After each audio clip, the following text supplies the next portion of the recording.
என்ற ஒரு தலைப்பையும் கொடுத்து அதில் பேச வேண்டும் என்று அழைத்து அதை கேட்பதற்காக வந்திருக்கின்ற உங்கள் அத்துணை பேருக்கும் என்னுடைய நெஞ்சார்ந்த நன்றியையும் வணக்கத்தையும் வாழ்த்துக்களையும் தெரிவித்துக் கொள்கிறேன்.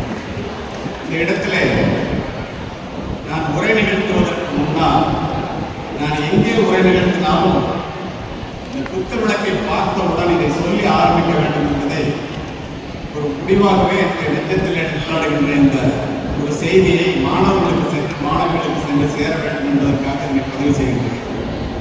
இங்கு வந்தவுடன் என்னை குத்து விளக்கு என்று சொல்லி சொன்னார்கள்.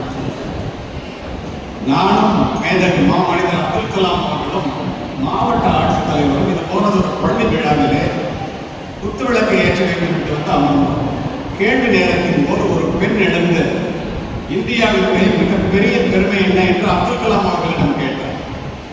அடுத்த நொடி அப்துல் கலாம் சொன்னார், நான் இப்போது ஏற்றி வைத்தேனே குத்து விளக்கு, அது இந்துக்களினுடைய அடையாளம். அதை ஏற்றி வைக்க உபயோகித்தேனே மெழுகுவர்த்தி, அது கிறிஸ்தவர்களினுடைய அடையாளம். ஏற்றி வைத்த நானோ ஒரு இஸ்லாமியன். இந்த வேற்றுமை ஒற்றுமை தான் இந்தியாவினுடைய நீங்கள் யோசித்து பாருங்கள், ஒற்றுமை உண்மை என்று.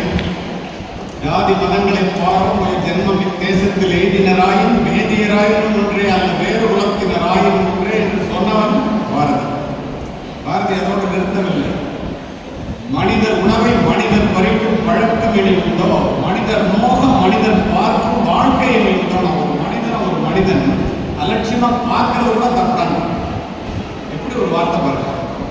இனி ஒரு விதி செய்வோம், அதை எந்த நாளும் காப்போம். தனி ஒரு மனிதனுக்கு உணவில்லை, இத்திடத்தினை அளித்திடுவோம். எல்லோரும் ஒரு குலம், எல்லோரும் ஓர் இனம், எல்லோரும் இந்திய மக்கள், எல்லோரும் ஓர் நிறை, எல்லோரும் ஓர் விலை, எல்லோரும் இந்நாட்டு மன்னர். அத்துணை பேரும் சமம் என்பதை, சமத்துவம் தமிழனுடைய தனித்துவம் என்பதை மனதிலே பதியும்படியாக சொன்னவன் பாரதி. இதை ஆரம்பிப்போது நான் சொல்வதற்கு காரணம், உங்களிலே எந்த உயர்வு தாழ்வும் இல்லை, எல்லோருக்கும் வாய்ப்புகள் ஒன்றே என்பதை ஆரம்பத்திலேயே மனதிலே புரிய வைத்துக் இந்த ரோட்டரி சங்கத்தை பற்றி ஒரு சில நிமிடம் சொல்லணும்னு நினைக்கிறேன். ஏன்னா பாராட்டப்பட வேண்டியவர்கள் பாராட்டப்பட்டே ஆக வேண்டும் என்று நினைப்போம். நீ பாருங்க, வாழ்க்கைக்கு பொருள் தேவைதான். பொருள் சார்ந்த உலகம்.